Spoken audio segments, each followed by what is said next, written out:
Most people over 65 are told the same thing by doctors, friends, and TV shows: just keep walking.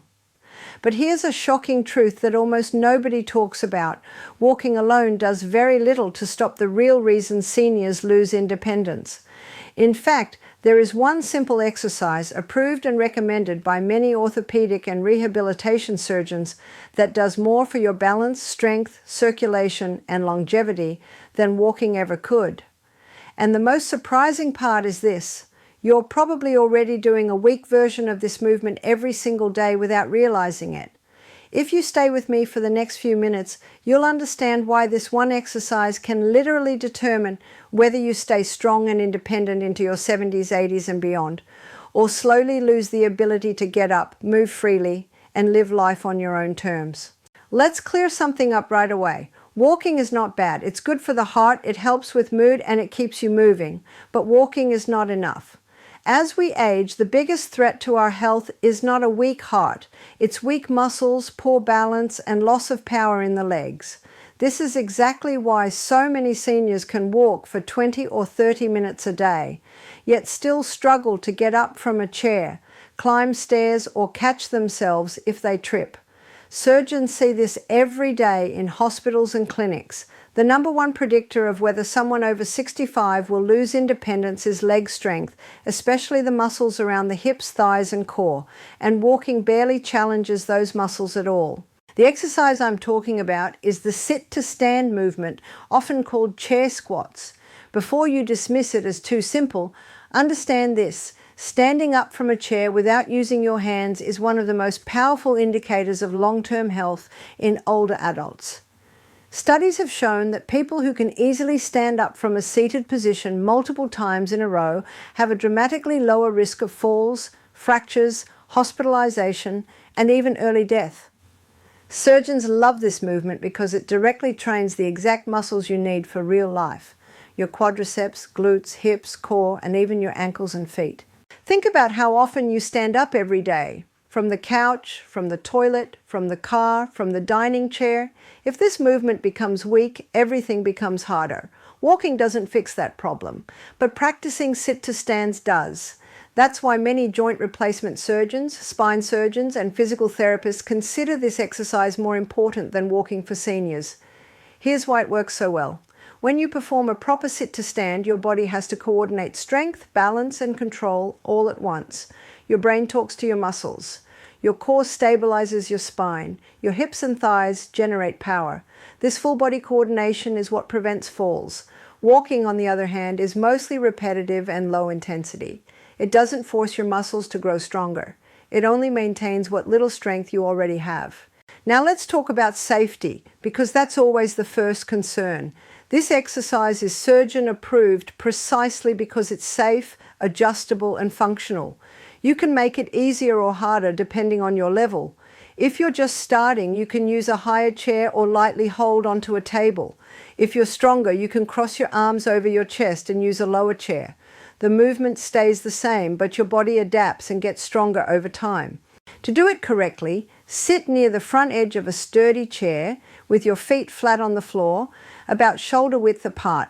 Lean slightly forward from the hips, keep your chest tall, and press through your heels as you stand up. Then slowly lower yourself back down with control.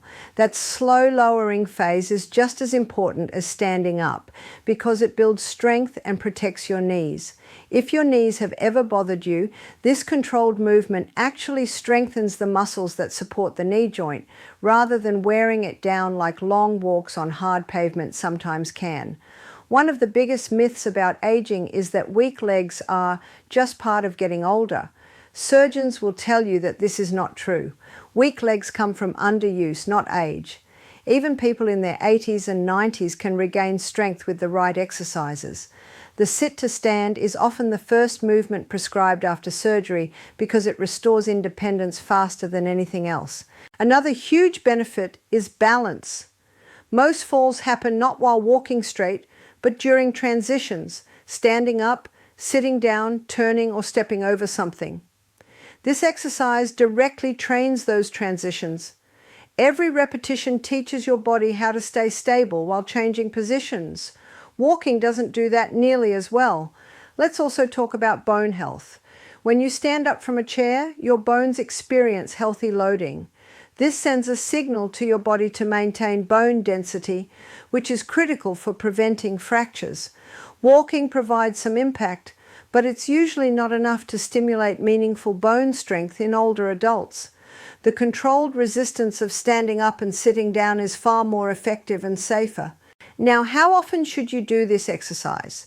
Most surgeons and physical therapists recommend starting with just one set of 8 to 10 repetitions once or twice a day. That's it. It takes less than 2 minutes. As you get stronger, you can gradually increase to 2 or 3 sets. The key is consistency, not intensity. You're not trying to exhaust yourself. You're training your body to stay capable. There are also a few mistakes to avoid. First, don't collapse back into the chair. That puts unnecessary stress on your spine. Always lower yourself with control.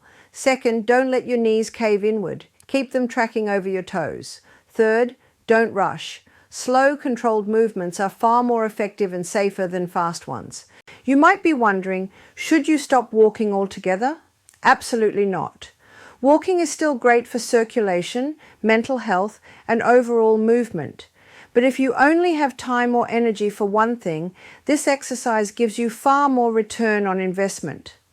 Many seniors are shocked when they realize that after a few weeks of doing sit-to-stands regularly, walking actually feels easier, stairs feel less intimidating, and getting out of bed in the morning requires less effort.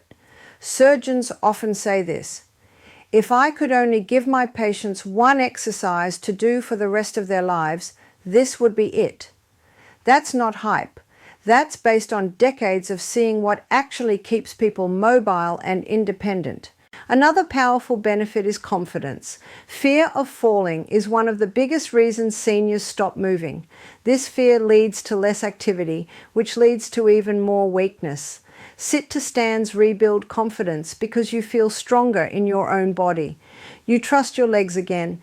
That psychological benefit alone can change someone's life. If you have arthritis, this exercise is still one of the best choices. It strengthens the muscles around the joint, which reduces pain over time.